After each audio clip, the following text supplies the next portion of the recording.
또한 제자들에게 이르시되 어떤 부자에게 청지기가 있는데 그가 주인의 소유를 낭비한다는 말이 그 주인에게 들린지라. 그를 불러 이르되 내가 내게 대하여 들은 이 말이 어찌 됨이냐. 내가 보던 일을 세마라. 청지기 직무를 계속하지 못하리라 하니 청지기가 속으로 이르되 주인이 내 직분을 빼앗으니 내가 무엇을 할까. 땅을 파자니 힘이 없고 빌어먹자니 부끄럽구나. 내가 할 일을 알았노. 이렇게 하면 직분을 빼앗긴 후에 사람들이 나를 자기 집으로 영접하리라 하고 주인에게 빚진 자를 일일이 불러다가 먼저 온 자에게 이르되 내가 내 주인에게 얼마나 빚졌느냐. 말하되 기름 100마리니이다. 이르되 여기 내 증서를 가지고 빨리 앉아 50이라 쓰라 하고 또 다른 이에게 이르되 너는 얼마나 빚졌느냐. 이르되 밀 100석이니이다. 이르되 여기 내 증서를 가지고 80이라 쓰라 하였는지라. 옳지 않은 청지기가 이를 지혜 있게 하였으므로 칭찬하였으니 이 세대의 아들들이 자기 시대에 있어서는 빛의 아들들보다 더 지혜로우니라. 내가 너희에게 말하노니 불의의 재물로 친구를 사기라. 그리하면 그 재물이 없어질 때에 그들이 너희를 영주할 처소로 영접하리라. 지극히 작은 것에 충성된 자는 큰 것에도 충성되고 지극히 작은 것에 불의한 자는 큰 것에도 불의하니라. 너희가 만일 불의한 재물에도 충성하지 아니하면 누가 참된 것으로 너희에게 맡기겠느냐. 너희가 만일 남의 것에 충성하지 아니하면 누가 너희의 것을. 함께 읽겠습니다. 주인이 두 주인을 섬길 수 없나니 혹 이를 미워하고 저를 사랑하거나 혹 이를 중히 여기고 저를 경히 여길 것임이니라. 너희는 하나님과 재물을 겸하여 섬길 수 없느니라. 아멘. 오늘 본문에는 예수님의 비유가 나옵니다. 그런데 아무리 이 말씀을 보아도 참 이해하기가 쉽지가 않죠. 어떤 부자에게 청지기가 있습니다. 이 부자에게는 재산이 많았습니다. 땅도 많이 있었을 테고 돈도 많이 있었겠죠. 혼자서 자신의 재산을 관리하기가 힘들었습니다. 그래서 자신의 재산을 관리해줄 사람을 뽑아서 그에게 재산을 맡깁니다. 그 사람을 청지기라고 부르죠. 이 청지기는 주인으로부터 재산을 받습니다. 청지기는 비록 자신의 재산은 아니지만 이 재산을 자신의 생각대로 유통할 수가 있습니다. 예를 들어 저금을 한다든지 누군가에게 빌려주고 이자를 받는다든지 투자를 한다든지 이러저러하게 사용할 수 있는 권한이 있죠. 동시에 책임도 따릅니다. 자신의 돈은 아니니까요. 주인의 돈이죠. 잃어버려서는 안 되겠죠. 그런데 한 청지기가 제대로 주인의 재산을 관리하지 못하고 있습니다. 1절입니다. 또한 제자들에게 이르시되 어떤 부자에게 청지기가 있는데 그가 주인의 소유를 낭비한다는 말이 그 주인에게 들린지라. 어떤 청지기가 주인의 재산을 잘 관리하지 못해요. 실수로 재산을 잃어버렸거나 혹은 개인적으로 써버렸든지 어쨌거나 주인의 돈을 낭비하고 있습니다. 이 소식을 주인이 듣습니다. 그래서 이 청지기를 부르죠. 어찌된 일이냐? 네가 왜 내 재산을 낭비하냐? 이제 하던 일을 정리해라. 앞으로는 자네에게 이 일을 맡길 수가 없다. 며칠까지 일을 정리해라. 해고 통보를 한 거죠. 이제 며칠 후면 혹은 몇 주 후면 이 청지기는 퇴사를 해야 합니다. 자, 어떻게 해야 하죠? 이직을 해야죠. 그동안 청지기를 했으니까 경력을 살려서 다른 부자에게 들어가면 됩니다. 근데 문제가 있습니다. 이미 청지기로서 돈을 낭비한 이유로 잘렸죠. 좁은 업계다 보니까 소문이 났을 수 있죠. 받아줄 사람이 없습니다. 같은 업종에 이직이 막혔습니다. 어떡하죠? 단순하게 몸 쓰는 일을 해야죠. 그런데 몸이 약한지 혹은 오랫동안 사무직만 했는지 도저히 몸을 쓸 자신이 없습니다. 힘이 없어요. 살 수가 없습니다. 그러면 일을 안 하면 구걸이라도 해야죠.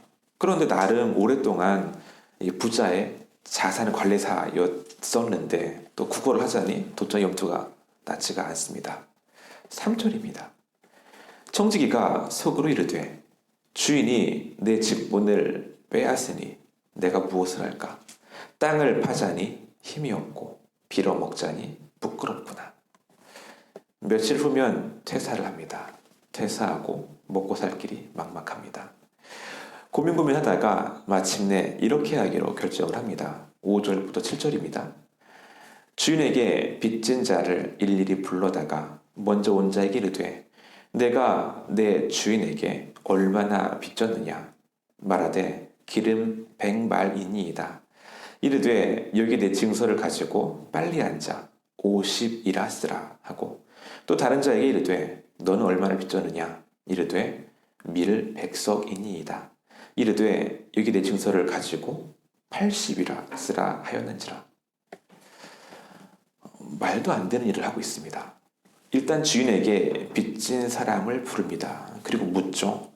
너는 얼마나 빚졌느냐? 빚진 사람이 말합니다. 기름 100말입니다.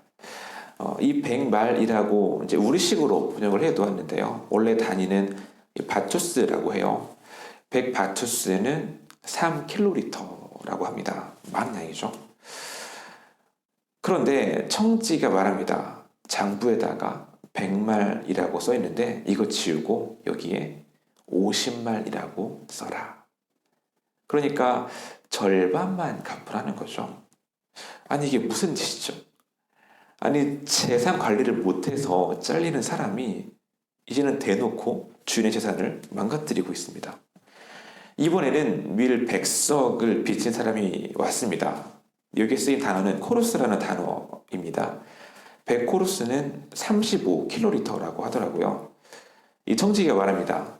여기 빚 장부에다가 밀 100석이라고 써 있는데 지우고 80석이라고 고쳐 써라.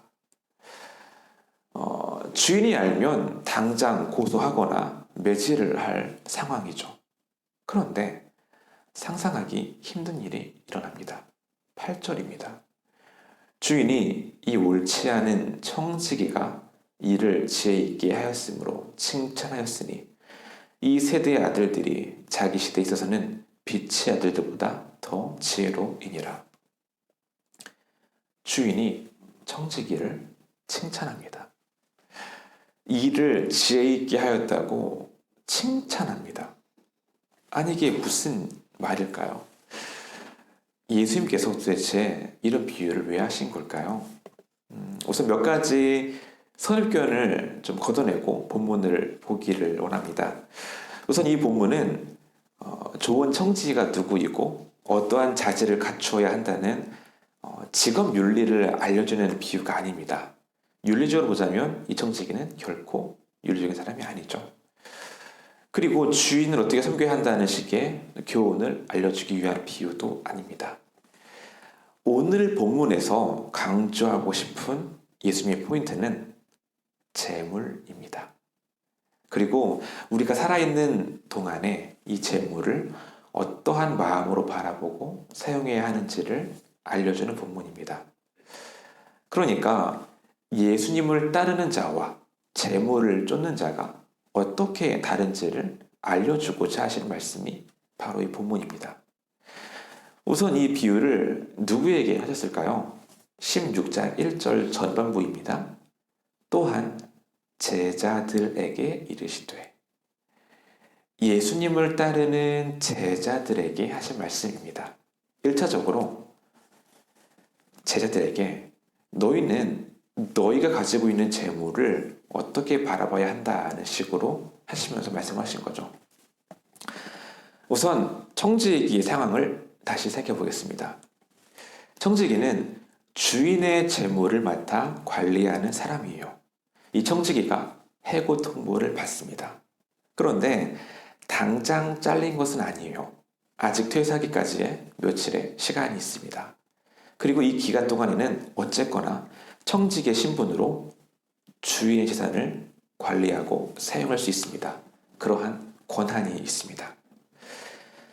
자, 그렇다면 이 청지기에게 있어서 가장 중요한 것은 무엇일까요? 지금 청지기로서 열심히 커리어를 쌓으며 자신의 경력을 이렇게 높여야 할까요? 아니죠. 이미 며칠 후면 퇴사할 상황입니다. 무슨 커리어를 쌓겠습니까? 그렇다면 이 청지기의 상황에서 가장 중요한 것은 무엇일까요? 퇴사 이후를 준비하는 거죠. 어떻게 준비합니까? 아직까지 자신에게 있는 권한으로 사람들의 빛을 탕감해 줍니다. 왜 그렇게 했을까요? 4절입니다. 내가 할 일을 알았도다.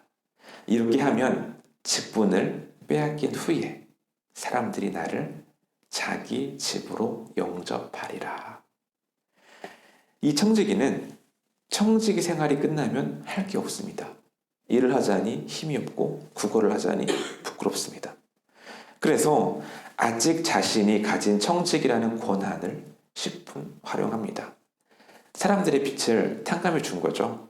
그래서 퇴사 후에 그들의 집에서 당당하게 신세를 질 수 있도록 조치를 취합니다. 다시 말씀드리자면 어떤 윤리의 시각으로 본문을 보시면 안 되고 미래를 준비하는 그냥 그 부분에 있어서 청지기를 보시면 되겠습니다. 사실 우리 입장도 마찬가지죠. 우리 모두가 많든 적든 재물을 가지고 있습니다. 우리가 가진 재물이 우리 겁니까? 우리 거죠. 우리가 마음대로 사용할 수 있으니까요. 다시 질문해 보죠. 이 재물이 영원히 우리의 것입니까? 아니죠. 우리의 것은 아닙니다. 우리가 죽으면 이 재물을 사용할 수 없습니다. 우리는 단지 살아있는 동안에 이 재물을 사용하고 있을 뿐이죠. 여기에서 질문이 생기죠. 지금 나에게 있는 이 재물을 어떠한 마음으로 바라보고 어떻게 사용해야 할까요? 오늘 본문에 나오는 청지기는 비록 불의했지만 이 재물을 자신의 이 청지기 생활이 끝나는 때를 위해서 사용했습니다. 적어도 이 청지기는 자신의 생활이 끝날 것을 알고 있었고 이를 위해서 준비했습니다. 그래서 예수님께서 말씀하시죠. 9절입니다. 내가 너희에게 이르노니 불의의 재물로 친구를 사귀라. 그리하면 그 재물이 없어질 때에 그들이 너희를 영주할 처소로 영접하리라. 재물이 없어질 때에 너희를 영주할 처소, 영원히 거주할 처소로 영접한다는 말이죠. 청지기의 직이 끝나는 때에 자신에게 빚진 사람들이 청지기를 초대하겠죠. 그런데 그것을 영원한 집으로 설명합니다.